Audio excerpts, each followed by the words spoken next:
Hello दोस्तों, Durga institute पर आपका स्वागत है। आज हम करेंगे 10th class chapter 1। 10th class हमारे पास चैप्टर 1 रियल नंबर एक्सरसाइज 1.1। अब सबसे पहले नंबर की बात आई है तो हमें नंबर को समझना पड़ेगा। फर्स्ट नंबर है नेचुरल नंबर। नेचुरल नंबर प्राकृतिक संख्या।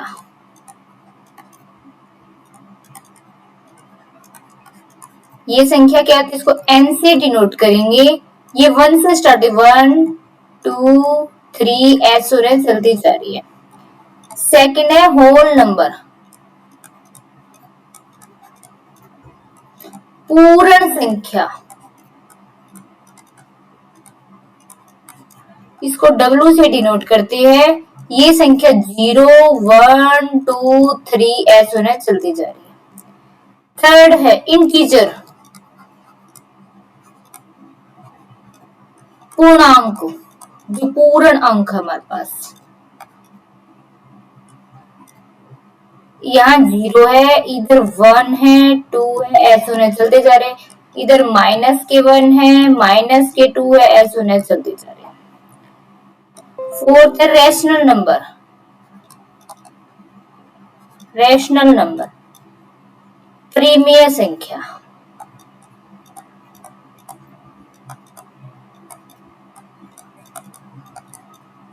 इसमें क्या है, वो संख्या जिसको p बाई क्यू की फॉर्म में लिख सकते हैं, जहां क्यू नॉट इक्वल टू 0, जैसे 1/2 हो गया, 1/3 हो गया। फिफ्थ है इरेशनल नंबर। इरेशनल नंबर अपरिमेय संख्या।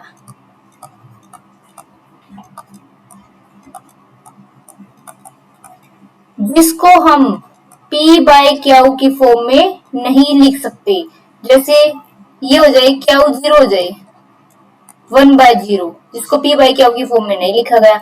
अब हमारे पास रियल नंबर क्या है, जिसमें रैशनल नंबर भी आएंगे और इरेशनल नंबर भी आएंगे। सभी प्रकार के नंबर आएंगे रियल नंबर में, रैशनल नंबर भी और इरेशनल नंबर भी, सभी प्रकार के नंबर आएंगे।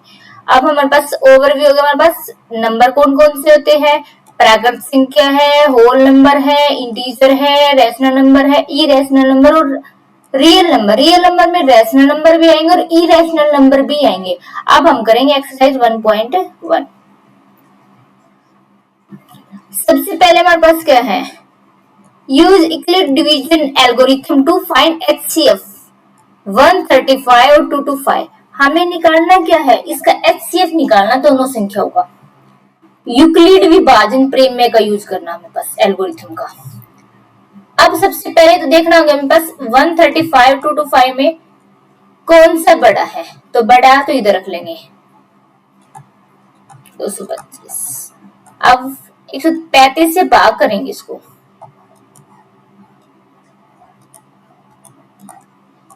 एक पे जाएगा 135 0 90। अब एक 100 हमारे पास क्या हुआ है, 135 की और इसकी गुणा होगी, एक पे गया है और रिमाइंडर कितना बच गया, 90 बच गया। अब ये वाली चीज आगे आ जाए 135 और जो रिमाइंडर इसको इधर रख लो।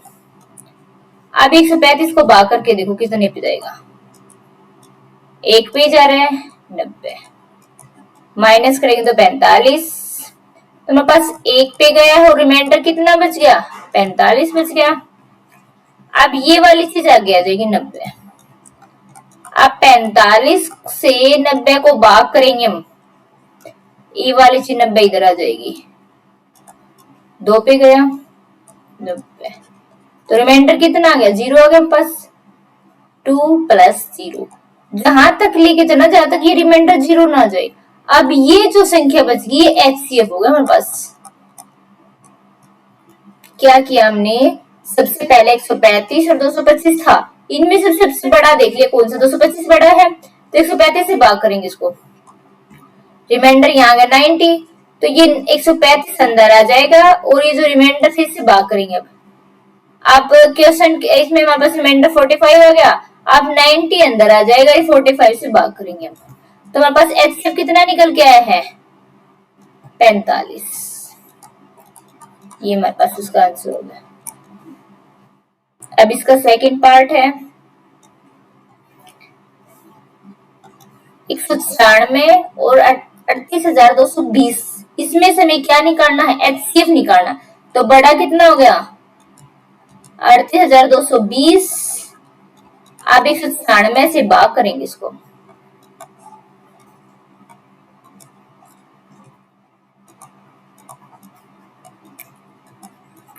अब एक पे जा रहा है कि दो पे देखेंगे हम कितने पे जा रहा है, या एक पे ही जाएगा।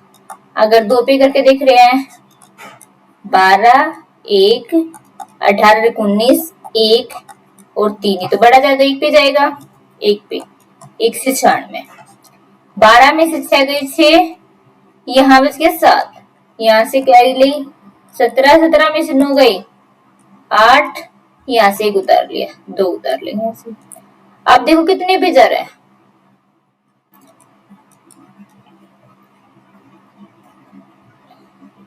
9 पे करके देखो, 9 54 5 81 और 5 86 8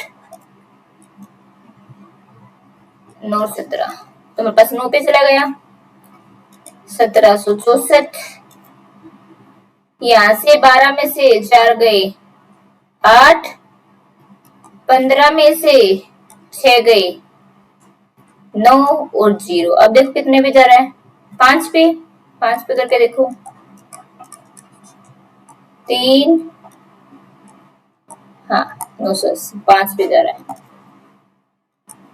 अब पूरा पूरा भाग हो गया, रिमाइंडर 0 कितने पे गया 195 पे, तो 195 तो गुणा प्लस में 0, हमें तो रिमाइंडर 0 आया था, तो फर्स्ट स्टेप से हमारे पास रिमाइंडर 0 आ गया, तो हमारे पास जो एचसीएफ क्या बना है 186।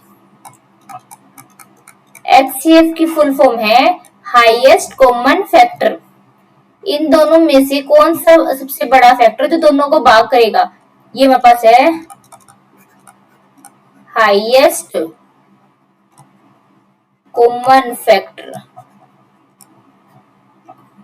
अब इससे आगे वाला पॉइंट है थर्ड, इसी का थर्ड पॉइंट दे रखा है 867 और 225। अब 867 बड़ा है, अब 225 से इसको भाग करेंगे, 867 225 3 से करके देखें 6 3 पे 6 7 5 2, अब 16 से यहाँ से 16 हो गए, 16 में से 7 गई 9, या आगे भी जाएगा 4 पे करके देख लेते हैं, 4 पे तो नहीं जाएगा, यहाँ से ऐसे एक बार दोबारा देख लेते हैं 675 हो गए, 675 में से हमें क्या करना है 867 ही था, हाँ जी। अब इसको 225 को अंदर ले लेंगे, इसी तरह है इसको भी सेम करना, जो इधर आएगा प्लस में रिमाइंडर जब 0 आ जाए वो ही हमारे पास क्या हो जाएगा एचसीएफ, वहीं जाके में क्या है छोड़ना है। ये करके देख लेना, ये नहीं आए तो मैं बता दूंगी। अब हमारे पास क्या है सिद्ध कीजिए कि प्रत्येक धनात्मक विषम पूर्णांक 6 के प्लस 1 6 के प्लस 3 6 के प्लस 5 पॉजिटिव ओड इंटीजर यदि फॉर्म किसकी फॉर्म में हो सकता है, तो हमारे पास इस एक्सरसाइज में यूक्लिड विभाजन प्रेम है। इसमें हमारे पास क्या है, जैसे कोई भी पॉजिटिव नंबर ए है, इसको बी से भाग कर रहे हम, यहाँ क्या फ्रंट क्या है और आर हमारे पास क्या है रिमाइंडर है। इसको लिखने का तरीका क्या होगा, ए किसके बराबर होता है इन दोनों की गुणा, बी और क्या की गुणा प्लस आर, ये होता है। अब ए ये आर है जो रिमाइंडर है, ये क्या हो सकता है, 0 से तो बड़ा, और जो हमारे पास जिससे भाग कर रहे हैं ये वाली चीज जो रिमाइंडर है, शेषफल है, इसे छोटा ही आएगा हमेशा, तो b से छोटा। ये हमारे पास यूक्लिड विभाजन प्रेम है। अब हमारे पास क्या दे रखा है, a किसके बराबर दे रखा है, sec प्लस 1, sec प्लस 3 और sec प्लस 5। अब इसका मतलब क्या हुआ, b की वैल्यू कितनी दे रखी है, b की वैल्यू 6 दे दी, तो ये क्या है हमारे पास, तो r की रिमाइंडर की वैल्यू क्या क्या हो सकती है, 6 से छोटी होगी, 0 हो सकता है, 1 हो सकता है, 2 हो सकता है, 3, 4 और 5, 6 नहीं हो सकता। अगर 6 आएगा तो 6 से 6 भाग हो जाएगा तो 0 रिमाइंडर आ जाएगा। अब हमारे पास r की वैल्यू हो सकती है, तो इसको फॉर्म में किस में लिख सकते हैं, sec प्लस 0, दूसरा क्या है sec plus 1, sec plus 2, sec plus 3, sec plus 4 और sec प्लस 5। हमें निकालना क्या है, ओड इंटीजर, ओड वैल्यू, क्योंकि ये तो हमारे पास इवन ही है। अगर इवन में इवन जोड़ेंगे तो इवन हो जाएगा, तो ये तो आएगा नहीं। अब इवन में हमने 1 जोड़ दिया तो ओड आ जाएगा, ये है। इवन में इवन जोड़ दिया तो इवन, तो ये भी नहीं आएगा। इवन में ओड जोड़ दिया तो ये आ जाएगा, ये नहीं आएगा और ये आएगा। तो कौन कौन सी संख्या होगी, 6 प्लस 1, 6 प्लस 3 और 6 प्लस 5। तो हमारे पास 3 पॉजिटिव ओड इंटीजर आ गए, पॉजिटिव ओड इंटीजर। तुम लिखने का तरीका ये होगा 6 प्लस 1, 6 प्लस 3 और 6 प्लस 5, क्योंकि ये भी हमारे पास इवन आ गया, ये भी इवन आ गया, ये भी इवन आ गया, और बस ये बचा। अगर इवन पूछ रखे तो ये आंसर आ जाता है, ये और ये 3 आंसर आ जाते। अब हमारे पास आगे क्वेश्चन दे रखा है, show that any positive odd integer is of the form 4 plus 1 और 4 plus 3। अब इसमें भी क्या निकालना है, पॉजिटिव इंटीजर, यूक्लिड विभाजन प्रेम में। तो हमारे पास क्या था, a किसके बराबर था, b प्लस r, और r की वैल्यू क्या था, 0 से बड़ी और b से छोटी। इसी प्रकार b की वैल्यू कितनी दे रखी है, 4, तो r की वैल्यू कितनी हो सकती है, 0, 1, 2, 3, 4 होगी नहीं, क्योंकि 4 4 से भाग चला जाएगा। अब हम क्या लिख सकते हैं, एक वैल्यू 4 प्लस 0, दूसरा क्या है 4 प्लस 1, थर्ड क्या है 4 प्लस 2, और फोर्थ क्या है बस 4 प्लस 4। अब ये 4 क्या है, इवन है। इवन में हमने इवन संख्या जोड़ दी, दो इवन संख्या को जोड़ोगे तो इवन आएगा, तो ये तो नहीं आएगा। अब इवन में एक नंबर जोड़ दिया तो ओड आएगा, ये हो जाएगा। इवन में इवन संख्या जोड़ दी, ये नहीं आएगा, 3 से बेटा, और इवन में ओड संख्या जोड़ दी तो ओड आएगा, ये आएगा। हमारे पास क्या फॉर्म होगी, 4 प्लस 1 और 4 प्लस 3, दो नंबर आ गए हमारे पास, जो क्या थी, पॉजिटिव ओड इंटीजर, प्रत्येक धनात्मक विषम पूर्णांक। तो विषम पूर्णांक कौन कौन से, 4 प्लस 1 और 4 प्लस 3। अब हमारे पास क्या दे रखा है, so that square of any positive integer is of the form 3m और 3m प्लस 1। हमारे पास क्या दे रखा है, सिद्ध कीजिए, सॉरी बेटा,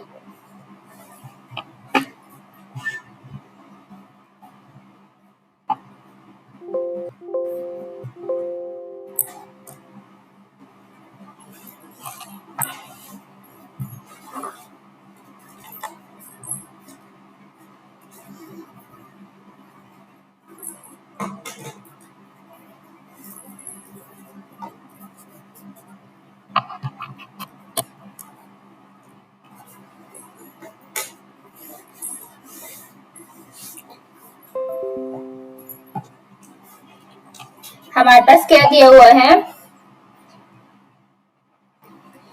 सिद्ध करना है किसी धनात्मक पूर्णांक का वर्ग 3m और 3m+1 के रूप में होता है। इसमें ये सिद्ध करना हम कोई भी दो संख्या ले लेंगे, जैसे x हमारे पास 3 क्यू है और दूसरा हमारे पास x क्या ले सकते 3q+1। कोई भी हमने क्या करना है, उसका पूर्णांक कोई भी धनात्मक पूर्णांक ले लिया, उसका वर्ग लेना है और किसकी फॉर्म में होना चाहिए 3m और 3m+1। अब इसका स्क्वायर करेंगे, 3q का स्क्वायर, 3 3 9, 9q स्क्वायर। हम इसको क्या लिख सकते हैं 3 × 3q का स्क्वायर। तो हमने क्या लिख दिया, ये 3 आ गया हमारे पास और ये कोई भी फॉर्म है, इसको m का नाम दे सकते हैं, तो क्या हो गया 3m की फॉर्म में हो गया। हमने कोई भी धनात्मक पूर्णांक लिया है और उसका वर्ग कर दिया, तो हमने क्या हुआ 3m की फॉर्म में हो गया। अब इसका करके देख सकते हैं 3q+1, इसका स्क्वायर करके देखो किसकी फॉर्म में होगा, x का स्क्वायर, a का स्क्वायर प्लस b का square plus 2ab 9q square plus 6q+1 का स्क्वायर 1 हो जाएगा। अब इसमें से 3 common, 3q square plus 2q+1 क्या होगा, ये 3, ये कोई भी फॉर्म है, इसको m का नाम दे सकते हैं हम, तो 3m+1। तो हमने सिद्ध कर दिया, हमने क्या है कोई भी पॉजिटिव इंटीजर लिया, कोई भी पॉजिटिव इंटीजर लिया, 3q ले लिया, 3q+1 ले लिया, उसका स्क्वायर किया, हमने स्क्वायर किया उसका, दोनों तरफ स्क्वायर कर दिया, तो किसकी फॉर्म में होगा, या तो 3m या 3m+1 इसकी फॉर्म में होगा। हमें यही सिद्ध करना था। अब आगे दिया हुआ है so that cube of any positive integer is of the form 9m+1 और 9m+8 इसकी फॉर्म में होएगा। तो हमने कोई भी पॉजिटिव इंटीजर मान लेंगे x, 3q+1 और 3q+3 2। हम देखेंगे इसकी फॉर्म में होएगा या नहीं होएगा। तो हमने सबसे पहले क्यूब कर देंगे बोथ साइड, 3q इसकी क्यूब, क्यूब का मतलब 3 बार मल्टीप्लाई, 27 की क्यूब। अब इसको 9 × 3q की 3 लिख सकते हैं, अभी 9 तो है,